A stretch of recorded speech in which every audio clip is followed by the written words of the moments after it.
Hello, everybody, and welcome to 3-Point Perspective, the podcast about illustration, how to do it, how to make a living at it, and how to make an impact in the world with your art. I'm Jake Parker. I'm Lee White. And I'm Will Terry.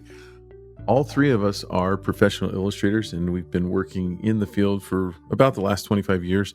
Together, we've published somewhere around 50 books, and we've all taught at major universities. And each week, That. I couldn't remember the order that we go in.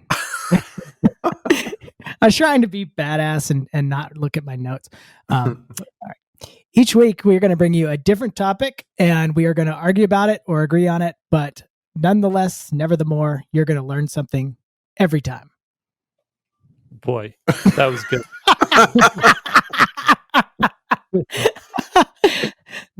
That's my Adlib. Nonetheless, and never the more. I was like, is this a quote from Edgar Allan Poe? Could be. All right. I don't want him to edit that at all. Let's just leave that in. The whole Leave it thing. in. Let's just keep plowing forward. Thing. Yeah. All right. So this week, the subject I was thinking we'd talk about is, I'm just going to skip what projects you're working on because we're all working on the same thing, right? Nothing's changed. We Yeah, should update honestly. like once a month. Maybe once a month. You're right. Yeah. Yeah. Okay.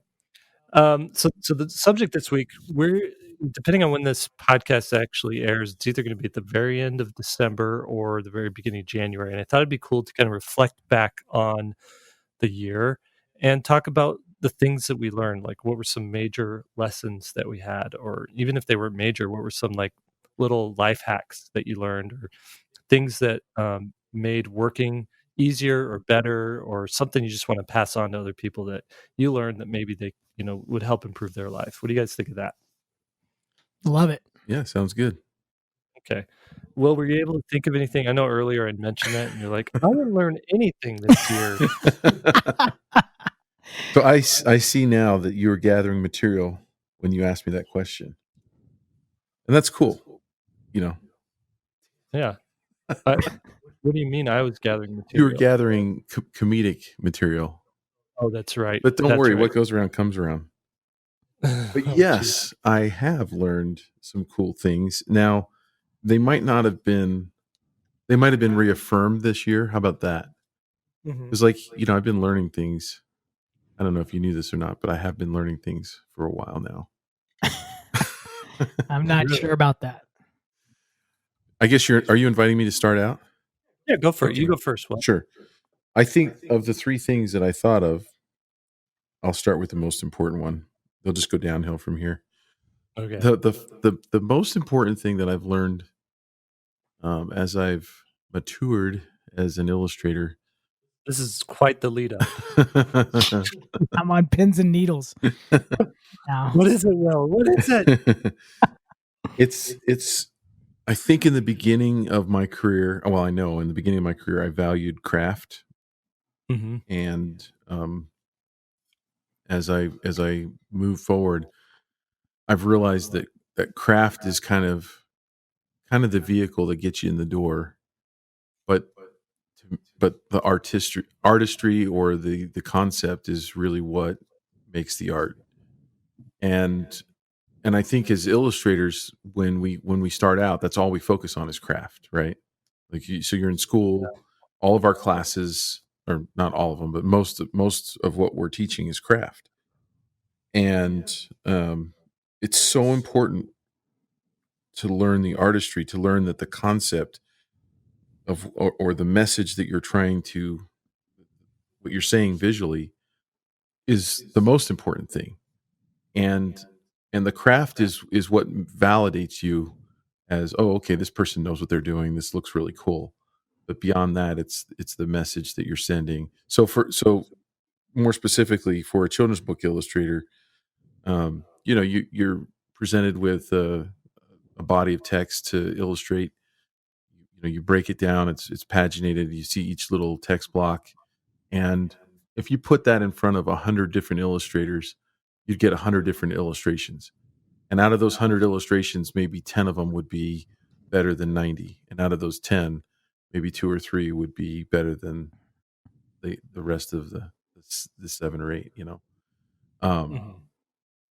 and what would make them better in most cases would be how they're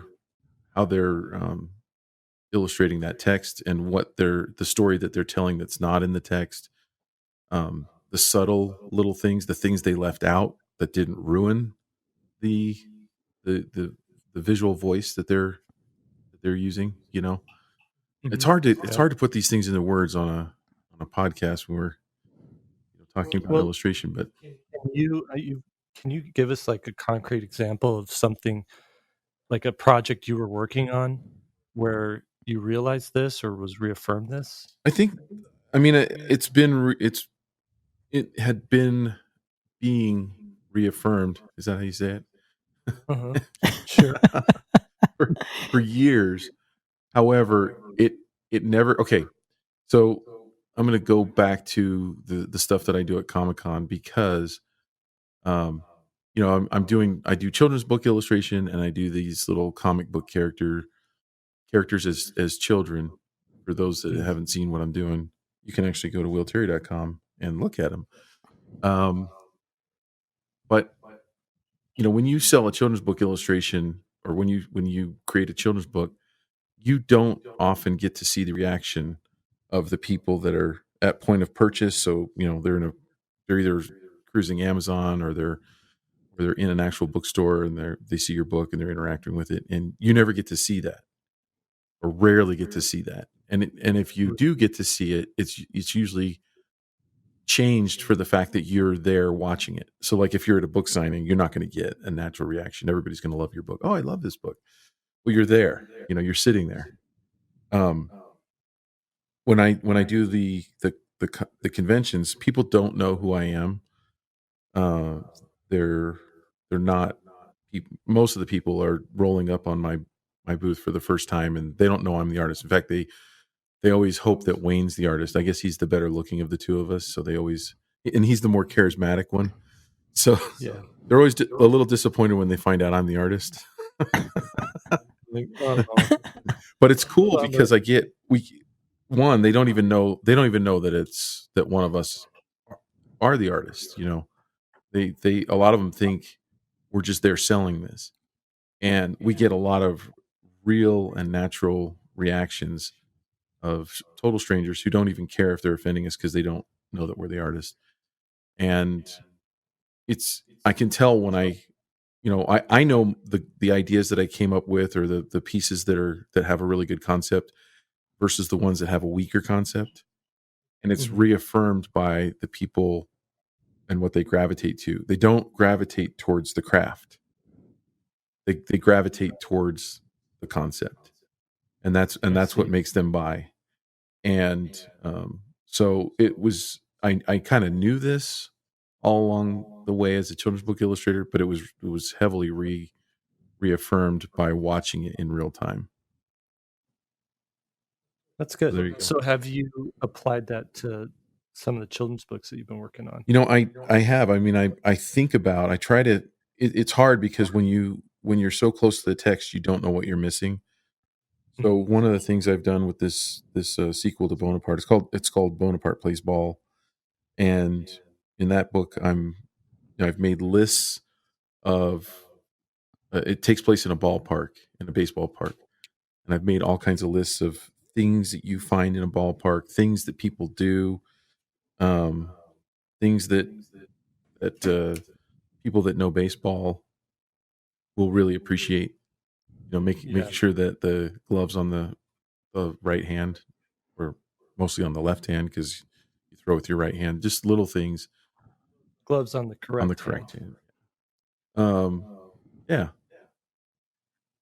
where the second baseman stands, doesn't stand Mhm. on the plate, stands off. Just little things like that. But then, as far as the concept, um, of making people happy, it's like it really gets into the emotion of the characters and what they would actually be feeling. And there's parts in the story where there's the characters are sad, they're frustrated, they're happy, they go through a whole range of emotions and really trying to. It's funny because I go through the sketches that I've done, and I'll go back and somebody's got a dumb look on their face. One of the characters doesn't have the appropriate look, and I'm like, no, they're not. That character is not in the moment. I didn't draw them right the first time. And going back and really working on those emotions and making sure they're consistent with the story. So, Okay, cool.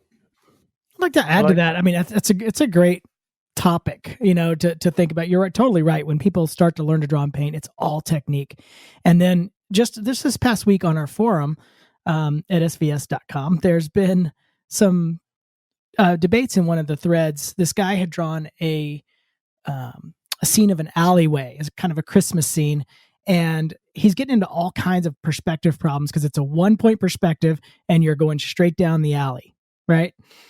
And so he was wondering, how do I get out? I mean, if you guys have drawn, 1-point perspectives, you run into that looking down the train tracks kind of trap, right? And it's really hard if the vanishing point is right in the center of the page to get around it. And so he's right in the phase of his career where he learned the perspective and he wants to stick to it, but he's got to bail because it's not working. Like, he's doing everything right. You trace everything out with the ruler. And, the people chiming in were just saying, it was just an interesting debate because they were questioning how far can you leave the technique behind just to service the image.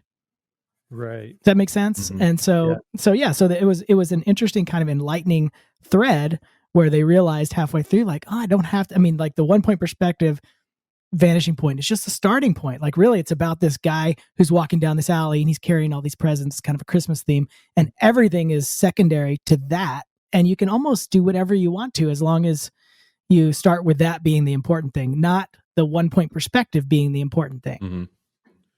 Well, Lee, you went through Art Center, and when I look at some of the stuff that you are capable of doing, it doesn't look, as far as the craft or the technique goes, you have the ability to do all sorts of styles. Like, you can do a highly drawn, detailed style. I've seen some of your digital paintings where you're painting surfaces, and you can paint these slick, airbrush looking, realistic spheres, and textures and stuff. So how did you get from that high level of ability on craft and say, I'm gonna leave this behind and go for a more primitive, a more understated style? Yeah, it's definitely. I'd use the word raw. I think that's what, as I drive my career, I'm more attracted to just this raw kind of mark. I notice it when kids make drawings. Like, sometimes I'll go to my son's school and some of the drawings have this, just, I don't know if authentic is the right word, but it's just so untrained and raw and immediate. I just love it. I think I got bored with that stuff because after I got good at making realistic work, I just found there's nowhere else to go with it. It doesn't really impress people other than the craft. I noticed the comments, like you were talking about, hearing people say comments about your work when they come in your booth. The comments that I would get from that kind of work was, it looks like so photographic, or it looks so real, but then they almost don't care about what's happening in the scene. And I noticed, like, the farther I started leaving that behind, the more people started caring about what the emotional content of the scene was versus how I drew it, if that makes sense. Yeah, I sort of have the same thing going on there too. Like, if you look at my Missile Mouse graphic novels, I was using a technical pen, and so all of my line work was super tight and like controlled and clean. And since then, I've dialed that down a lot because I've switched tools. I've switched to the brush pen, and so everything I ink has this wiggly, like, you could just see the hand of the artist in everything that I draw now. And it's, my drawings still get technical because I like drawing machinery and robots and things like that. But what comics I get a lot of times on is that it just feels organic, even though it's something technical. And I attribute that to not worrying so much about, is the perspective right? Is the machinery, like, actually, like, engineered correctly? but more so like, does this piece emote or elicit the emotion that I'm looking for, and so I don't know, just to bring it back to what Will was saying, like I think that's super valuable lesson for artists to learn. Like think think more along the lines of what is the concept, what is the emotional response I want to elicit in the person who's viewing this, and if that's your priority, you could do a stick figure drawing and still pull it off, still pull off the thing that you're trying to go for if your concept's really Mhm. good. I will say that it's harder to get people's attention if you don't have amazing concepts with more of a primitive art style in the beginning, right? So like I've seen a lot of people that try to. I actually think it's laziness. They'll say they'll see Diary of a Wimpy Kid, or they'll see something that's drawn in a real understated style, and they'll just say, well, I can just basically do a style like that, but they don't have good ideas, and you're just not going to get any traction like that. Kind Yeah, of, those are easy. Those are easy to spot. yeah.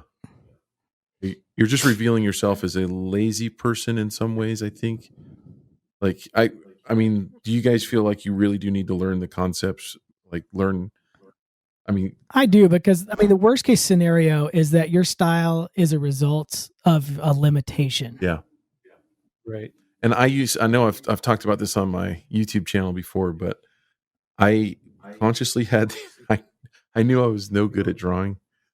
Even though I was working as a professional illustrator, I knew that drawing was my weakest. Like good construction, good being able to like put the eye on the. It sounds funny, but like in a 3/4 view, I couldn't tuck the eye on the other side of the head. That's tricky. I'd have these like people looking like The body would be in 3/4, but the face would be like I drew these two-dimensional. flounder people, like a flounder fish has two eyes on the same side. It wasn't quite that bad, but I went back and actually made a video. I took the cover of one of my first children's books where it had a flounder fish character, and I said that if I were doing this book today, it would look more like this, and I did a draw over my Oh, own that's work. good. But I used to tell myself I don't want to learn how to draw because that'll ruin my style. So I would lie to myself on that. But Well, and the thing is too, it's like you want to know the fundamentals. You wanna have the ability to draw, because you might come up with a really cool concept that requires you to like go outside of what your limitations might normally be. So, it might be like, well, I don't know how to draw a crowd in perspective gathering in a town square, but maybe you have this idea for an illustration or a children's book that that's the opening scene, and you really have to sell that. You don't want to like deny yourself that because you don't know how to draw it. Yeah, exactly. And the other component to that is that styles change, and assuming that we're all doing this as a profession, this still happens to be our product, even though we really care about it. It's intrinsically, related to who we are. It's still a product, and at the end of the day, if the styles all changed and like say children's book just took a dive and there's no more books being bought, or no work being assigned, if I had to go and be a production artist for concept design, I could do that. You know what I mean? You don't want to limit yourself. Like, I got this one style, and man, if it changes at all, you're out of luck. Think of all the Brad Holland people from the early 90s, late 80s. If they either evolved, you can't still be copying Brad Holland and just doing that one style, because getting on that boat was pretty easy, but getting off the boat is very hard unless you can draw and paint in any style that you choose. Yep, I agree. All right, Lee, what was the one thing you learned this All year? right. So, well, I got 3 things. You told me it was going to be 3. But they all tie in together. This was a huge year for me and my family as we moved cross country, and we sold our home and we bought another home, and it was just a big year of shifting around. So all mine kind of stack on top of each other.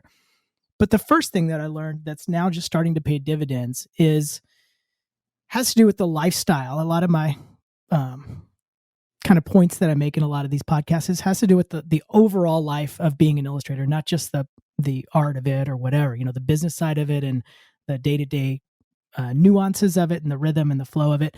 One of the big things for us that we've learned is we eliminated a ton of costs that we had when we were living on the West Coast.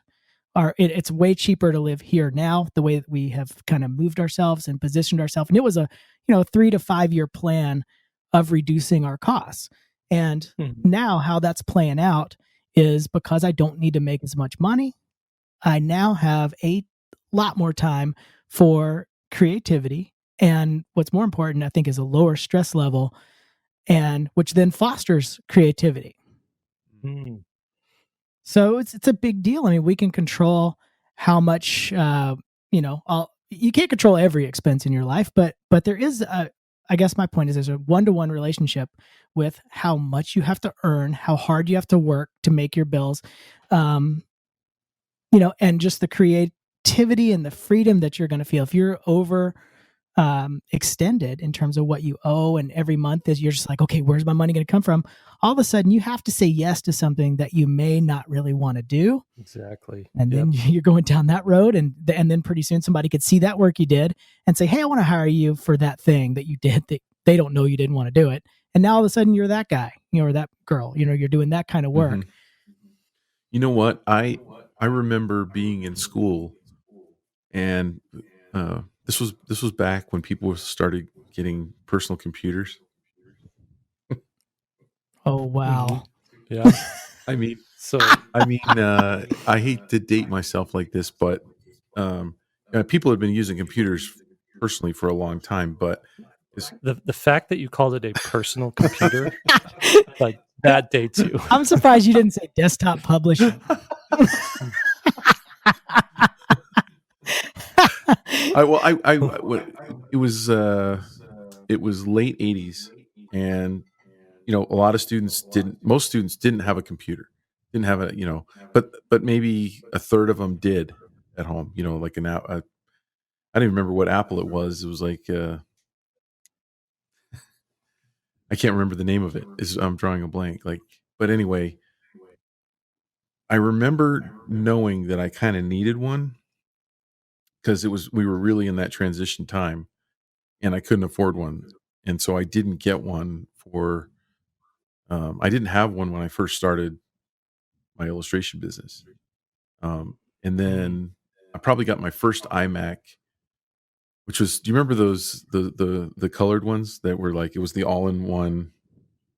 Yeah, I guess it's still an all-in-one, but the gumdrop. But it was that big, huge monitor that sat on your desk, right? And so I got one of those, and it was like the world changed overnight as far as being able to. It opened up all kinds of possibilities of manipulating my images and stuff. I still wasn't creating on the computer, but I was managing my images in Photoshop. What would you say to the person, I think the three of us take our technology for granted, right? Like we have iPads, we have Cintiq monitors, we have, computers that can handle the load, and we probably don't think about it. We're probably, just come in and start working and just kind of expect everyone to have access to that technology. But a lot of people that are starting out, or that are just not making enough money, what would your counsel be to them as far as like how do they get into that world? My counsel would be, if you need a particular tool to do the work that you need to do, or the work that you want to do, like, get a job doing whatever you can, Right? Save up the money as fast as you can to go get one. Yeah, it's the same as any business. Like if you're going to open a pizza shop, you can't say I can't afford the oven. Mm-hmm. Oh, okay. Yeah, that's dumb. Will. But I mean, how are you relating? I guess my question to you is, how are you relating that to my topic, which is basically lower your cost of living, and which is going to increase your ability to both be more creative and take jobs that move you in a better direction. Well, I'm piggybacking on it, and I guess what I'm also saying, which I haven't really said yet, is I would see a lot of students that would say they couldn't afford things, and then I would see that they had certain habits of the food consumption, or the drinks that they would get every day that were fairly expensive. And I'm thinking, like, in a year, if you stop doing that one thing, you could probably afford to get an iPad. Right. Like, Right. There's a lot of practical kind of tips that people or things that people can do to both lower their cost of living and, for what you're talking about, be able to afford things that kind of move you forward in terms of your career. There's a couple of people that I know who are early in their career or haven't even really got started in their career, but are trying to enter the field and living in New York or living in San Francisco. You got to be kidding me. Yeah. There's no possible reason for anyone to spend that kind of money. You're not going to get ahead if the costs are that high. I mean, in San Francisco, one of my friends lives in basically a studio / 1-bedroom kind of place. It's $2,300 a month. Doesn't make any sense. You can't earn enough in the early parts of your career, especially when you have to afford the technology, the advertising, the classes in order to get better. I mean, all that stuff takes resources and it takes time, and you can't be a slave to your system. So you have to live somewhere that's cheap enough, even as bad as moving home. I don't want to advise everybody to move home, but man, if you can do it and say that's your biggest cost right there is your rent or your mortgage. And so it's a huge savings if you can get around that, or you can live with more roommates or whatever. But each thing you go down, food and rent and all that stuff, if you can take 20% off of each category, which isn't totally hard to do, 20%, 15, 20%, it's a massive levels of savings, and which means that you don't have to earn that money, which means you're now free to go make stuff. I agree. That's good. All right, my turn? Your turn. Okay. I just want to add too, like, it was a good idea to live in San Francisco or New York in the 70s because then it was affordable. Right. But and they were these creative, like, hot spots. I mean, they're still creative hot spots, but they were like these ground floor grassroots creative hot spots. And now those types of places, because of the internet, you don't have to live in New York or in Brooklyn. It's a great point. You can live in Provo, Utah. You could live, down in Tucson, Arizona, and find a creative community there, and also still connect with the creative community throughout the world. That's a good point. 20 years ago, I would not be advocating. You had to live in one of those big cities. Right. And then I think once you can afford it, maybe try living in one of those, because there is a lot of times in these cities, there is a high caliber type of person that lives and works there, that you might want access to. They might open up some doors. Yeah. I do love those places. I don't want to say that I don't want to make it sound like I don't love I lived in San Francisco and absolutely loved it. But in terms of driving your career, it's going to work against you. Yeah. All right, my turn. So one thing that really helped me this year was the inbox zero method. And this is a way of managing email that has just, like, changed everything. So it was like back in late 2017, I had like 500 unopened emails in my inbox. That it just accumulated through the year, like through Inktober. And like when Inktober comes around, I get a ton of emails and I can't respond to all of them. Otherwise, that would be what I would be doing all day. Right. And so what I've did was I declared email bankruptcy, and I put all those emails in a folder that said, bankruptcy 2017. And in the start of 2018, I started the inbox zero method. And what that is you make a folder in your inbox that says action. It's your action folder. And then you have another folder, different folders just for different categories and subjects or projects. And when you roll into your inbox in the morning, instead of opening all the emails and reading them right away, you just file them away. So you might see that this is something that, I need to respond to this one at some point. I'm going to put it in my action folder. Oh, this one is something I don't need to respond to right away. I'm going to put it in my, not pressing folder. This is for a particular project. I'm going to put it in this folder. And then you set aside a specific amount of time every day or every couple days to just work on what's in your action folder.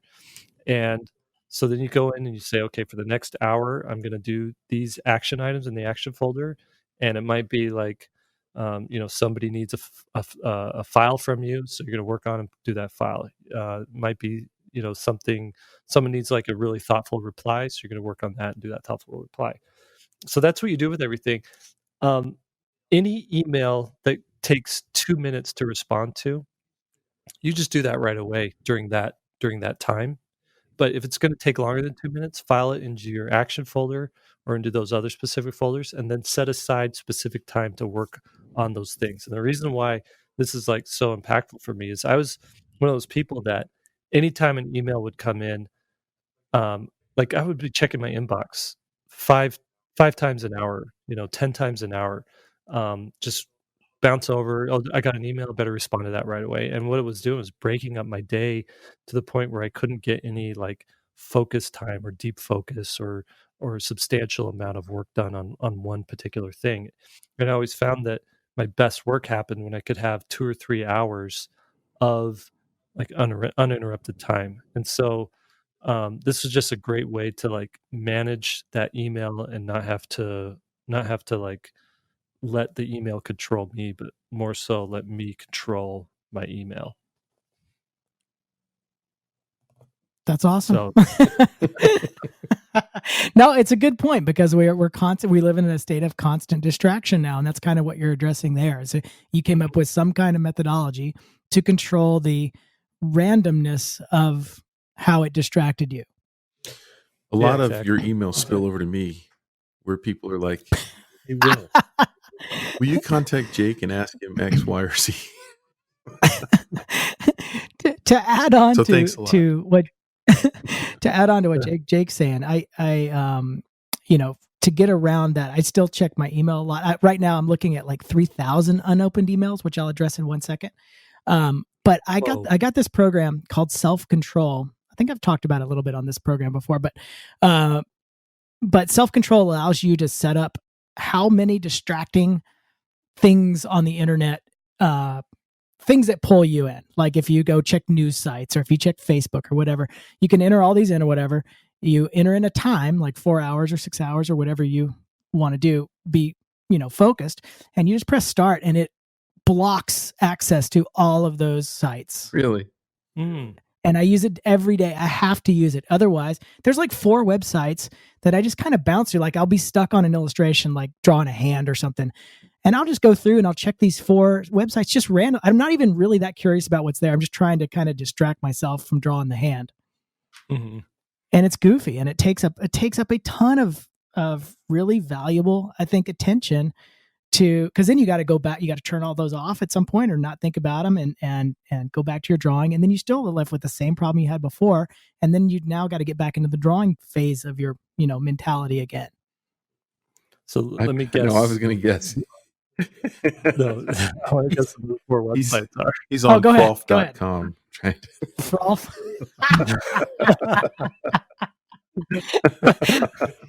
Yeah. I was going to say one of them's definitely Zillow. No, well, it was. That's a great guess. Up until when I sold my house, I was checking that. Oh my God, hundreds of times a day because the value would change. I'd be like, no, I can't move, and then the next time I'd be like, oh, cool, I'm going to be a millionaire, and then it was all over the place. But I would think you'd even still be checking it now because if you could flip your house and get an extra 10,000, you'd be all over. I used to agree with you. It has been such an ordeal trying to get set up in our house and get everything working again and get all the boxes out. I don't want to move again for 10 years. I've got a post-traumatic stress disorder from doing all that. So Zillow's not on there anymore. But there's a couple. Go ahead. What's your 4 besides Zillow? If Zillow's not on there, what 4 do you think it is? dealoftheday.com. Based on your guesses, I'm learning what you guys actually think of me. And it's not too far off, by the way. And then I would assume it'd be some like art website or some sort of art news website or something related to like illustration happenings, what's going on in the illustration world, something like that. I'm gonna give you I'll go ahead and tell you because it's painful to listen to these guesses. Okay. It's Instagram, Mm. Facebook, some news source, and then Craigslist. Oh yeah, isn't it? Because I'm still trying to restock my house with stuff, and I'm always looking for. I mean, did you guys see the drawing desk I got? By the way, I did. That was Yeah. cool. It's fantastic. I got a $3,000to $4,000 desk, depending on where you're shopping, for like $350.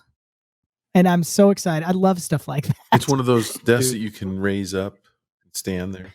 It's a drawing desk. I mean, you've seen motorized desks that sit stand desks, but this is a drawing desk that's motorized. So it's got full tilt and with just one little button you press to tilt. Because I don't like those drawing desks where you have to walk all the way around to the back and pull a little lever out or something and adjust it. Because typically you have stuff on the desk, so I'm it can picturing shift like all a over. transformer type desk that like. It is. It turns into a robot that I can drive around. Anyway, so when I click my button on self-control, it stops access to all that mess, and I can actually get something done. Yeah, that's Like super it. cool. All right, Will. I don't think we're going to get to all three, so I'm gonna go to the second best one. We'll just do our top Okay. two then. Oh man, choose wisely. Okay, I this is going to come in a story form. With our, for those of you who kind of know that I do the Comic-Con thing, I've got one of my best friends basically runs that side of my business. So I've offloaded the management of that to him. He does all the scheduling. He does all the taxes. He does all the accounting, and he pays me. So it's cool. Hopefully he's paying me enough.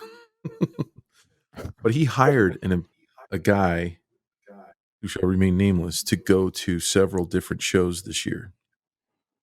And so what the deal was is we'd pay for all the expenses. We'd buy him a plane ticket, give him a meal allowance, pay for his hotel, and then we would give him a minimum amount that he could earn that day, each day he's there, and which I felt was fairly generous based on what this person had been working or earning in his previous job. And but if he made more than that, we would pay him a percentage where he could earn more than that minimum daily allowance. And so the first show we sent him to was in Minneapolis, and we lost money. He came home, and I think we were upside down about $700 on that show. And so, we asked him like, well, what happened? Was there just nobody there, And our projection was based on numbers and the shows we've done, should have been in the $3,000 to $5,000 range gross on that show. And yeah, he's like, yeah, it was just a bad show, So then sent him to another show in New York City, the New York Anime Con. And then on the Sunday night, but the show was ending, I got an email from a Facebook friend who said, hey, I know you don't really know me that well. We're just kind of acquaintances on Facebook, but just as luck would have it, I went to the Anime Con in New York City and was tabling, and they put me next to you, and I was hoping to see you there, but then it wasn't you. It was just this person who was representing you, and I just thought you should know they were never there. So like, and it went on to describe, he'd show up in the morning late, be there for a few hours, then he'd be gone for a couple hours, then he'd come back for like an hour, and then he'd be gone until closing, and then he'd come back at closing and put everything away, and then the same thing the next Saturday, and then the same thing Sunday. So so we had some talking to do when he came home. And to Wayne's credit, he could have lured him into a trap, like, hey, how did it go? Oh, what was it like? And he's just a nice guy, and he's like, hey, what happened at the show? We got an email, and the guy kind of hung his head and is like, well, what did it say? And he read it, the email to him, and he's like, yeah, that's accurate. He didn't fight it at all. And anyway, the lesson there is, and now this person had gone with us to a few shows before we sent him out to learn how to do it and prove themselves in front of us as a really good representative, as a good salesperson. And then, but when when the cat was away, the mice were playing. And so I guess the lesson there was that you don't always know people, you can't always trust people, and to probably have, if we do it again, we'll probably have checks in place, where we can have someone at that show that will check up on the person to make sure. Because imagine if that person hadn't let us know. These are shows we had never been to, and we would have thought, well, we're sending some really crappy shows, because this person seemed, legit. And luckily, that's actually a good reason to have good friends on Facebook, right? So your lesson is don't trust people. Is that kind of where you're going? Be a little more careful and maybe have checks, because there's no way you can ever fully know someone, right? I mean, like, people are surprised all the time. Like people that have been married for decades find out secrets about their spouse that they've hidden for decades, like crazy secrets. So you're never going to fully know somebody, but we should have, in hindsight, or moving forward, we'll have people in place ahead of time that are going to be at those shows to check in, see what's going on. Smart. Yeah, I think that's good. I mean, good on you for like giving someone a shot too. Yeah. But bummed that it didn't work out. Now, if that person said, man, I really messed up, give me another shot, would you give them a second chance? Probably not, because they didn't. Then so the swing on that's a good question. So this person is convinced that we're only out about $1,500, because we lost money on both shows, totaling about $1,500. And the swing, though, we should have grossed anywhere from low end $6,000 to $10,000. Right. So what we really lost was thousands of dollars. Right. And they don't see it that way at all. And so this person grew up in a single parent family and didn't really, I feel like, didn't really learn a lot of the life lessons that needed to be learned. We were trying to give him a shot, and yeah. Huh. That's a bummer. Yeah. But lesson learned, and it was a relatively cheap lesson to learn too. I mean, way to really kill the mood in this podcast. You go cry for a little while. No, it was actually. No, it was a great lesson to learn. It didn't cost us. We didn't send this person to 10 shows. We sent this person to 2 shows. We lost. I mean, $1,500 is a lot of money. Yes, it's also a cheap lesson to learn, and that we learned it fairly quickly, so that we don't think that we'll fall for that again. Interesting. Yeah, I think you kind of got to really know those people. If you're going to trust them on something like that, you really have to know that person. You can do like background check or something, referrals, something like that. I'm noticing. All right, Lee, what do you got? I'm noticing as we go through these stories how each of us approaches telling stories. I noticed that I tend to be a headline first, and then I explain what the content behind the headline. So I'll say control your cost to enhance creativity, and then here's what I mean by that. Will goes the opposite way. He'll sort of walk down the path. You don't really know where he's going. And then at the end, he'll give you the hook about what it all kind of means.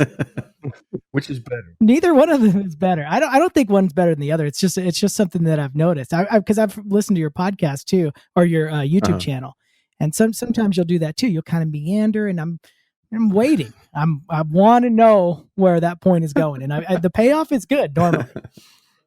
So maybe yours is better. Because I just tell mine right off the bat, and then I give the supporting thing, and people already turned off the radio.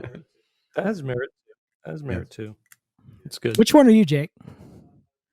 I don't know. What was mine was I'm a list. I'd do it by a list. Oh, that's right. I was thinking when you were giving your first one, I was like, that is a classic Jake answer. One of the things Jake tries to avoid is getting sucked into my stories, like in the morning. Because he's like coming in here to get going, to get busy. I'm like, I got a story to tell you. Jake's like, oh no. Actually, I think I have a call coming in right now. Yeah, I do. I definitely have a call coming in. Well, maybe you'll recognize this, but I'll stay on my side, and then you've got me when I get up and walk around to your side. I've got him. And then I'm there for like 15 minutes. Well, yeah, and Will's just talking. You don't know what he's going to say at the end. Yeah. Nope. Where it's going. I don't know. That's awesome.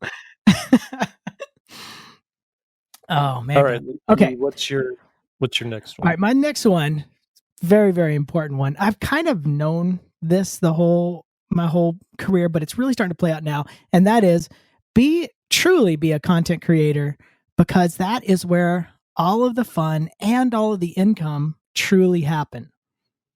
And that ties into my first one, control your costs, because then you can start to make more things that don't rely on selling it to pay your rent or pay your mortgage or whatever. So you can be a little bit more free to build things and to I don't know, just to make art and then see where that wants to live. And so for me, I'm making patterns right now, and that's really fun. I've never made patterns for licensing before. And I'm writing all these children's books, and we're just in the process of making art for them right now. I'm not pitching. There's a bunch of them that I'm just working on. I'm not pitching them yet. They'll be pitched next year. They're definitely not sold yet. And it is I'm having more fun now than even when I was in school or when I was done with school. I'm having more fun now than I've ever had, just because I'm not worried about needing to sell it, and I'm not worried about the technique and all that stuff. And so it's just a really fun kind of moment to be an illustrator. I haven't experienced this kind of freedom, I guess, before.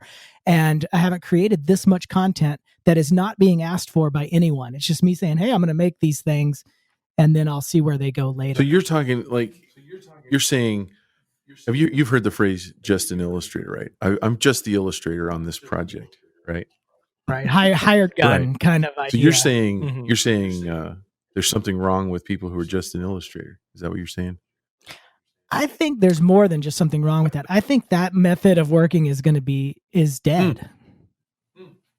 In what way?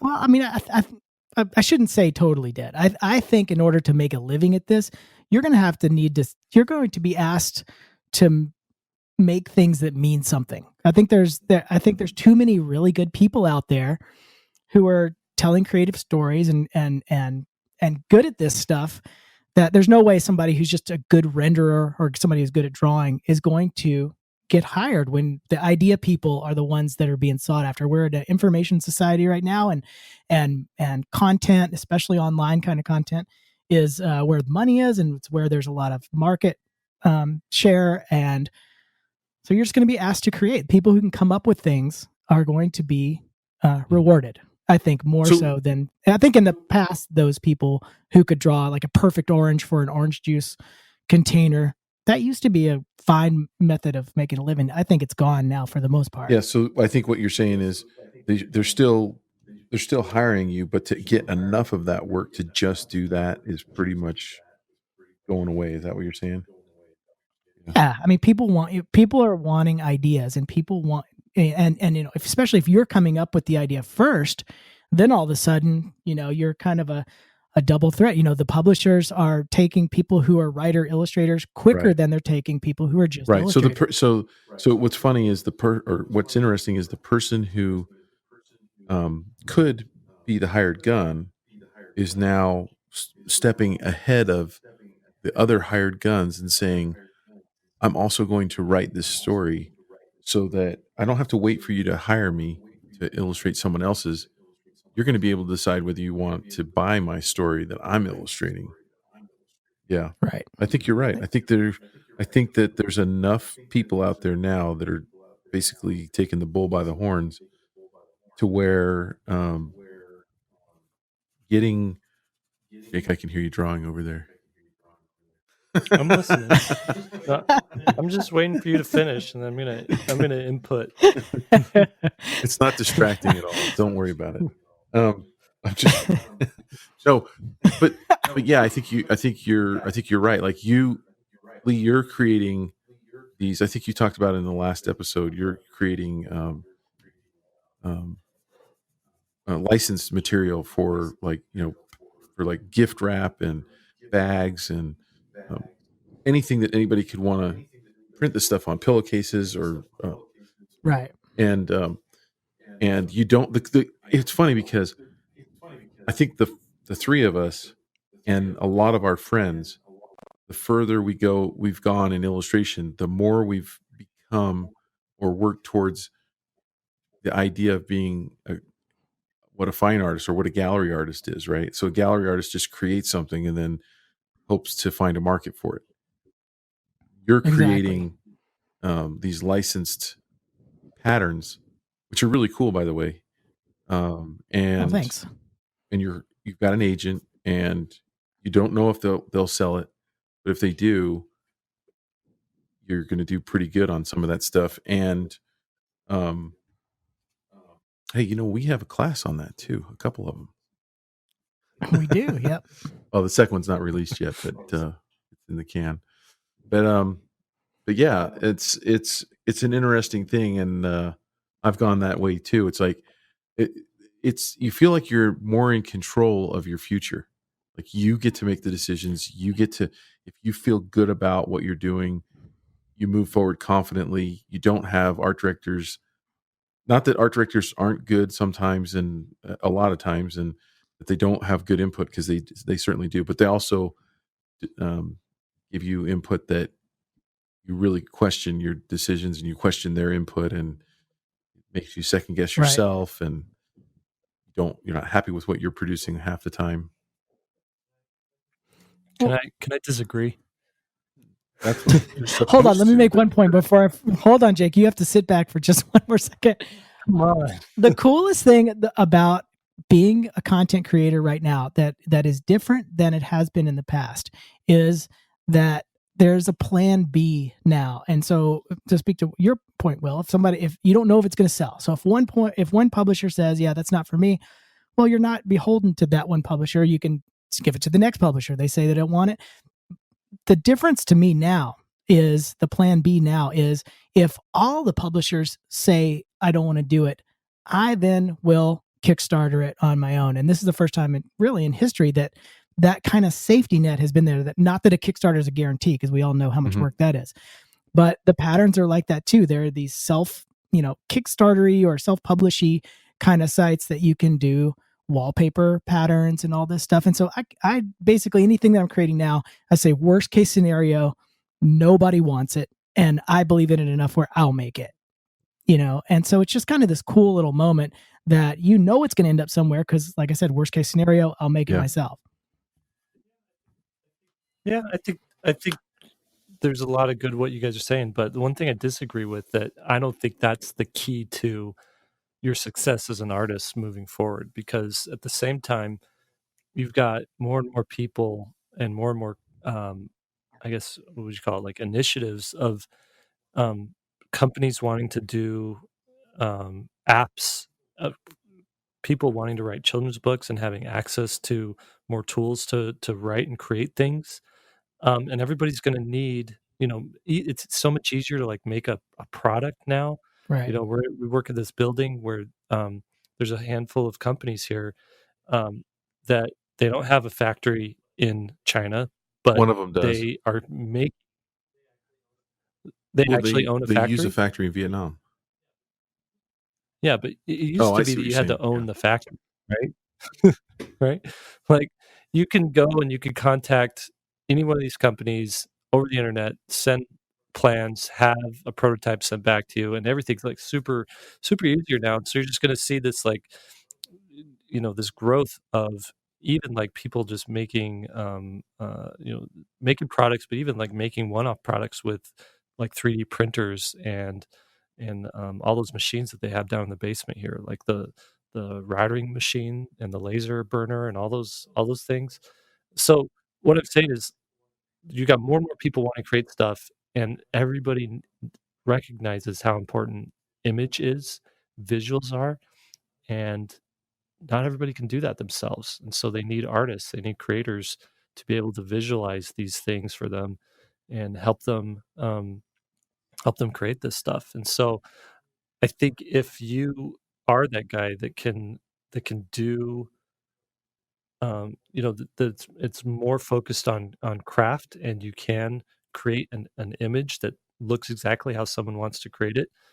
There's going to be work for you. You just need to It's find true. the right people who want you to do that. That said, the thing that I do agree with though is don't um, don't neglect a side project, a personal project, because there's always growth in that, and you never know what's going to come out of that. And that actually leads to the thing I learned this year. It's kind of tangential to what you were saying, Lee. Okay. Did No, I we're agree going with to that, keep or did going you on have? this because I No, let's have do to it. disagree with you.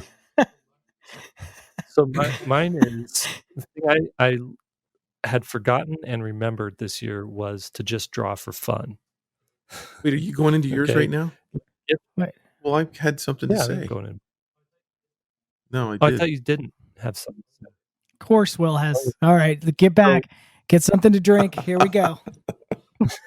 No, go, Will. I was just going to say to clarify. I think what you're saying is are you making a case that there's still plenty of companies out there that will hire an illustrator to help them with their vision? Yeah, we Mhm. didn't disagree with you on that. No, you were saying that that's not that's Lee not was a gonna little be an option. hyperbolic with the way he Oh no, it's described dead. it. he was a little too convincing. No, Dead. let's say in the children's book market, and none of us are ever going to know the exact number, but let's say that at one point, a decade ago, 2 decades ago, 90% of all books were authored by one person and illustrated by another. Well, now that there's so many more author illustrators, maybe it's 70-30. Maybe 70% of Mhm. books are authored by a different author and a different illustrator. I think there's so that means that 20% of books aren't going to be available to be um you're not going to get a contract if you're the illustrator, because the illustrator's already been picked when they sold the book. Right. So that's a huge chunk that's been cut out of the market. Maybe it's higher than that. Maybe it's lower than that. I don't know where that number is, but there's a chunk of the market that's now going to some of the same illustrators, because some of those same illustrators, I mean, Dan Santat has illustrated other people's books, and now he primarily illustrates his own books. So if he's Right. taking up a book out of the total number of books that a publisher will publish in a year, yep, he's just given himself both jobs. Yeah. Right. I see. But y let me ask you this, Will. Um, you've said this before, like, do you believe that an entrepreneur can be made, or are they born? What did I say before? You said that you can't Tell me my opinion. well, you tell me what you That they think can be now. made or born? Um, I don't Is an think entrepreneur maybe like I'm when contradicting myself someone because I don't remember what I said before. I'm sure you'll let me know, but I I was not entrepreneurial and now I am. So Okay. and a lot of that was just seeing a lot of that was necessity. a lot of that was going through financial upheaval and having to go, I do not want to have to go get a real job. What do I have to do to avoid that? Oh, there's opportunities out there. Yes, that's for me. I'm going to do whatever it takes to be able to stay in the creative world, because I don't want to do X. X was scary. Right, right, right. So what I'm saying is you have natural born entrepreneurs, Mhm. right? To do any sort of like personal project and have it be successful, it's gonna require more than just like artistic ability, but it requires everything that comes along with wanting to. Basically, each one of these projects is like its own Mhm. business. You run a Kickstarter. It's gonna take it's not just the month that the Kickstarter runs. It's the month leading up to it, planning the Kickstarter. It's all the time it took to like create the product, and then it's all the time after the Kickstarter to make sure that product is fabricated, built, designed, drawn, Mhm. whatever, and then actually like published and then shipped and mailed out to everybody. And this is, I think even the shortest Kickstarter, that's a 3-month thing. I think on average it's a year thing. And so, just giving the advice like, hey, you know, create your own ideas and everything's gonna be fine. Is a little disingenuous. You have to also say, like, maybe you should learn some business skills to go along with creating your ideas because that's what it's gonna take for those ideas to be I successful definitely as well. disagree with True. that. I don't think you only in slightly. I partially disagree with that. I don't Okay. think you it's scary for an artist to say, "Hey, go take a business class because you might need it someday." They're not gonna do it. Go get some business skills. You don't get those skills until you actually start doing a project that requires them, and then you're gonna suck at it and you're gonna fail at it, but you're gonna learn a lot, and that's where you learn those skills. Because artists, Yeah, because it's it's so so specific. It's situational to we that. Yeah, didn't it's true.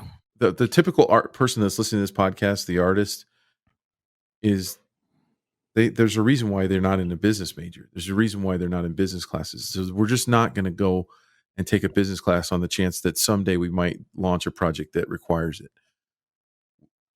What's that? Oh, Aaron did. Aaron's in here going, I did. But Aaron, you're totally different than most artists too. You have, I would say, in a good way, I think you have skills beyond what most artists have. Like he's a savant in a lot of ways.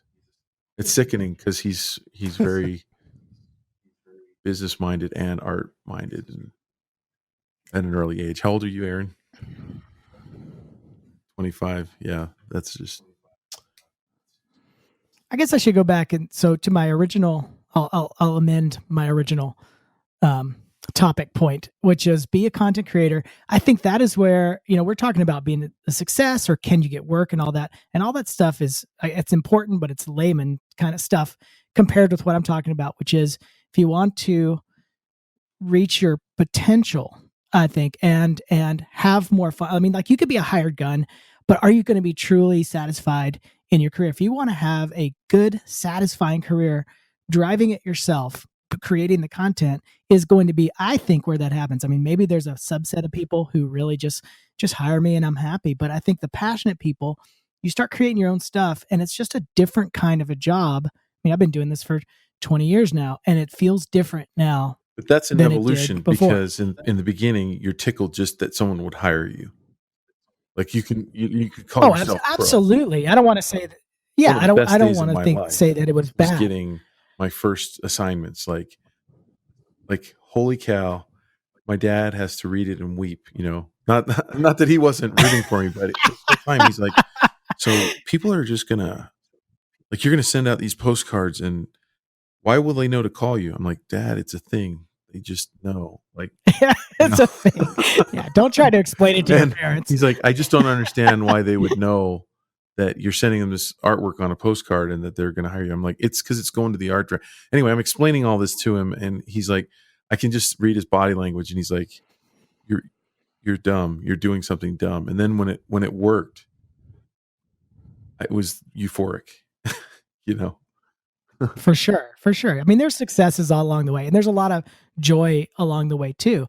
But I don't think you can match doing. I mean, say you take anybody at any stage of their career, have them illustrate a book for somebody else, or have them illustrate something that they came up with, and I just don't think it's apples. No, and I don't agree with think you. I think it's over fair. time, your desires change, you know, and so that's True. what's really happening is that over time you start getting tired of being told what to do. You start getting tired of having what you think are really good ideas that get squelched in favor of an idea you don't like.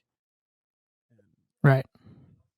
Yeah, but I also I think there are people who like us three are you know, this is sort of like man, I'm going in 5 different directions right now. It's sort of like saying when you're a hammer, every problem looks like a nail, right? And us three are you know, we have these hammer tendencies. Like we're all entrepreneurial. We're all like don't have real jobs. You know, we've worked for real jobs, but we've quit and we're like all like trying to go it alone and do our own thing. And I think that's good for the person who wants to do that. But I could see a lot of artists doing what I do in a week and just be completely unsatisfied and would much rather show up to a job, get an assignment, put in their 6 hours that day or 8 hours, go home, work on a painting at night that doesn't have to be for anything, just be for fun, you know, hang out with their spouse, play with their kids, um, check the bank account and see that a paycheck came in, and then go in the next day, you know, and eat cereal that the company provides and have a break and not have to worry, right? And just do the assignment again. And then at the same time, like if you're working for an animation studio or a video game studio, you get to say, "I worked on this game that everybody knows about and everybody loves," and you could say like, "Yeah, I'm one of the artists on it. I handled all the lighting, or I handled all the modeling, or I handled, you know, all the concept art, or Right.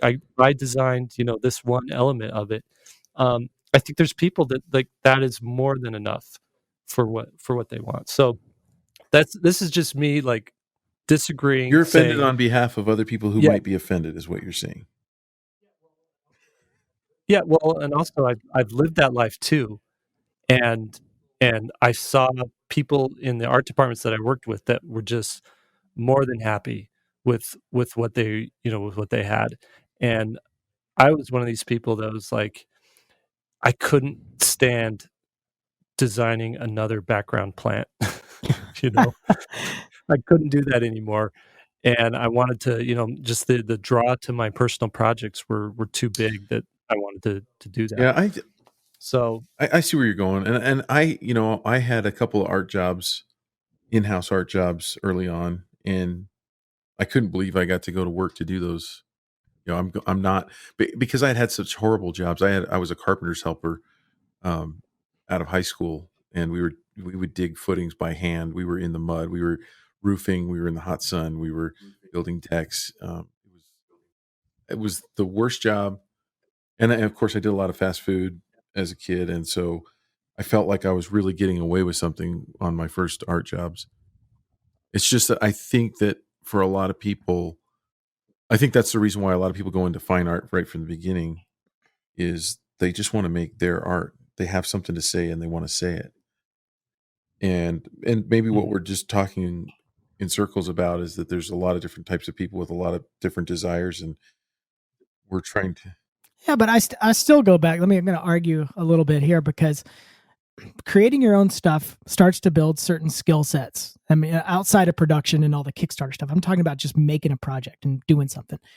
You create your own thing. You learn how to create a beginning, middle, and an end, or some kind of cohesive storytelling thing, or some, you know, depending on what the thing you're making is. You learn how to do it, a pattern or whatever, and then you get hired by a company, say in a traditional sense. And this is where I think the difference is from the past, the hired gun versus now.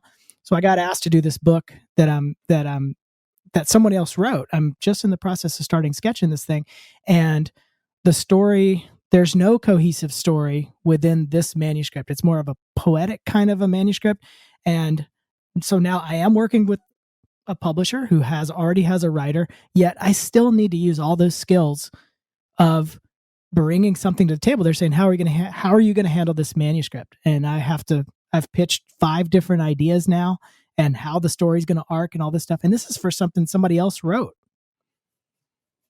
So I think just making things on your own gives you a certain amount of confidence, and starting something and finishing it gives you a certain amount of confidence. And you bring all that stuff, whether you're working at Pixar by day or you're working for a publisher who already has a manuscript, all of it starts to play into it. And that's where that idea of the hired gun goes away, in my opinion, where you're just making a widget for somebody and you're not really asked for your opinion. I think your opinion matters now, and you need to lean into it. Okay. Well, that goes along with my next one. Now can I talk about it, Will? The cool thing is this is how you normally treat me. So all right, go, Jake. I'm dying to know. My one thing I learned, and I already mentioned this, but is to take a little bit of time and draw for fun. Like, we get so caught up in the assignments that the job that we're getting, the assignments that we're getting, the stuff that we're doing, that maybe your whole week is filled with scheduling out. I got to meet this deadline. I got to meet this deadline. I got to do this thing for this next project, and all those types of things. Whether you're working for yourself or you're working for different publishers or you're working for a studio, that sometimes you can forget to just draw for fun and do just scribble and mess around in your sketchbook. And what happened this year was the cool thing about that is, I think what it does, it goes back to kind of what Lee's saying, is you never know what's going to be unlocked by doing some of that drawing just for fun, and almost approaching it like when you were a kid, and when you sat down to draw, it didn't have to be for anything. It was just for you in that moment. And I remember at one point this year, I drew. Remember the avocado bot we talked about, where I drew a robot and colored it and looked like an avocado. Oh, right. Well, what that did was it sparked a series that I wanted to just draw. Like, what are some other robot food that I could do? And so I did a hot dog bot, and I did a hamburger bot, and I did a turkey leg bot, and a pizza bot. And these things were so just relieving and fun to do. And what grew out of that was somebody saw my hamburger bot, and they loved it so much that they actually built a 3D model of it, and then they printed it out and made an actual physical model of the hamburger bot. And then they started sharing those plans around so other people could do it. They asked for permission from me. And I was like, sure, whatever.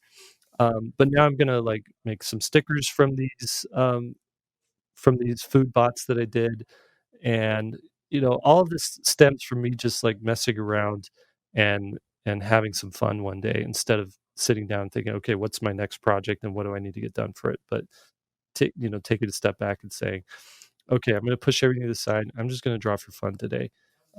So that was one thing I learned. That's some advice I'd throw out there is if you haven't drawn for fun and it's been a while since you've done that, just try it out and see what happens.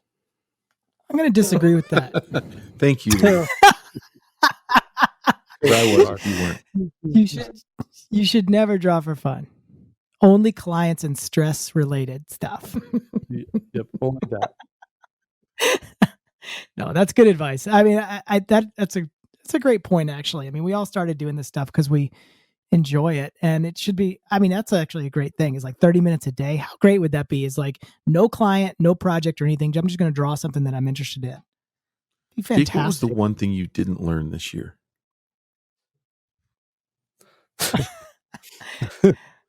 One thing I didn't learn is probably how to put up with you. Yeah.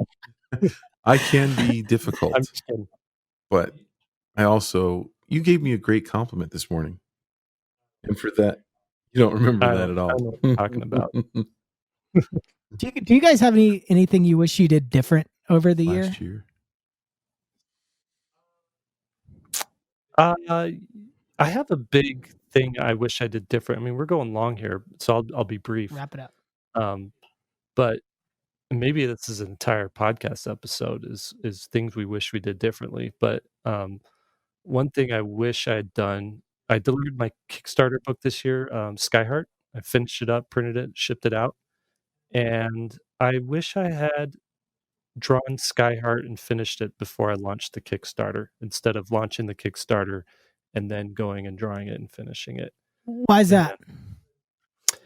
Because I think that that drawing it before launching a Kickstarter would have taken me a year, maybe 2 years to do it, just like it did doing it after the Kickstarter. But that whole time I could have been building an audience. Right. But when I launched the Kickstarter, it may have been even twice as successful than what it already was.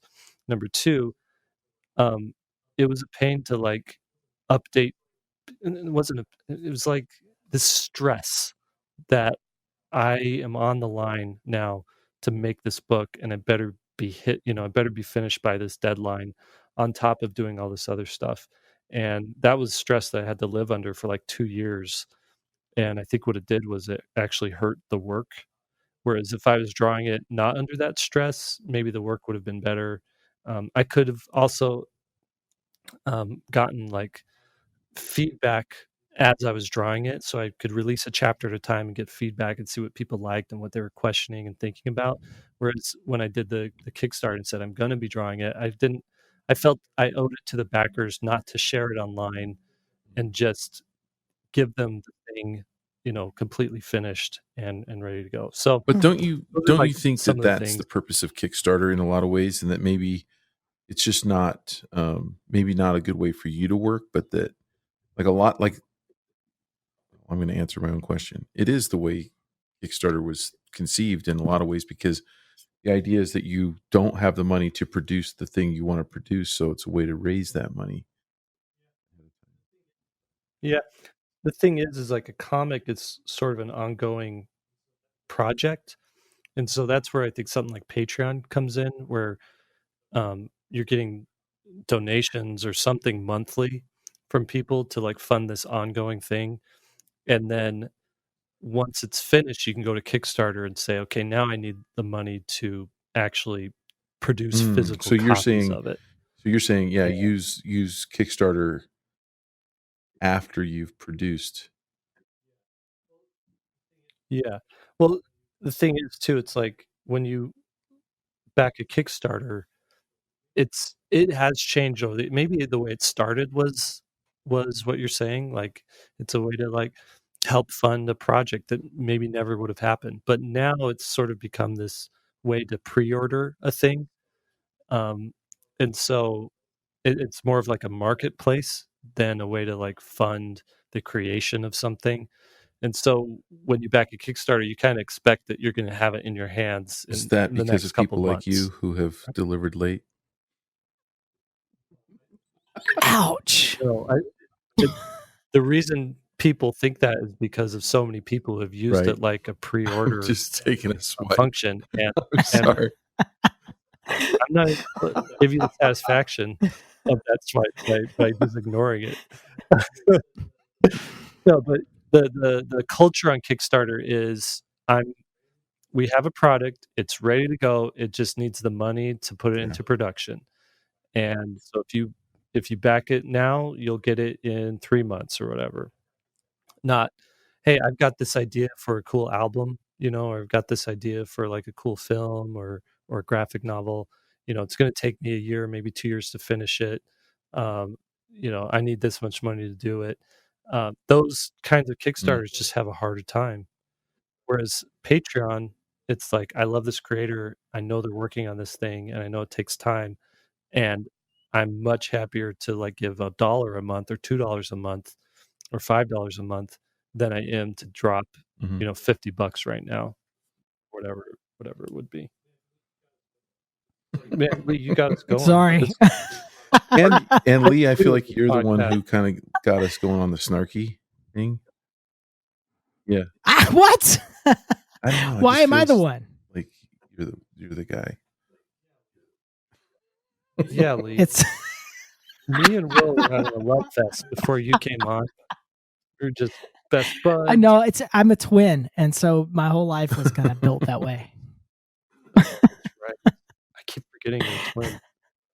That explains so much. Was your brother? Never mind. I was just gonna go down another Lee path, ripping on Lee path. No. See, All right, let's tie a bow on this and call it done. You guys ready? Happy New Year, everybody. Happy New Year. All right, everybody. Thank you for joining us. 3-Point Perspective is made possible by SVSLearn.com, where becoming a great illustrator starts. Your hosts have been Will Terry, Lee White, and Jake Parker. Will Terry can be found at willterry.com, and you can follow him on Instagram at willterryart. Lee White can be found at leewhiteillustration.com, and you can follow him on Instagram at leewhiteillo, but just know he's not going to respond to any comments for about 4-hour block during the day when his app is his focus app I have is running. 3,000 emails in front of you, so All right, and I'm Jake Parker. You can find me at mrjakeparker.com, and my Instagram account can be followed at Jake Parker. Podcast is edited by Alex Sugg. You can find his work at alexsugg.com, and the show notes by Tanner Garlick. Check him out at tannergarlickart.com. He also does an illustration for each episode, which can be seen on the SVSLearn.com website, which is really cool. If you like this episode, please share it around. Subscribe to it on iTunes, and leave. I got a little YouTube right there. Subscribe to it on iTunes. Smash that subscribe button. Leave a comment.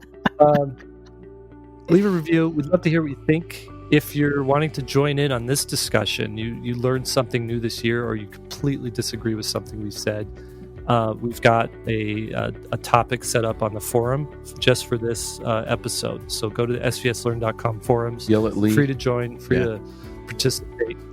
You can yell at Lee.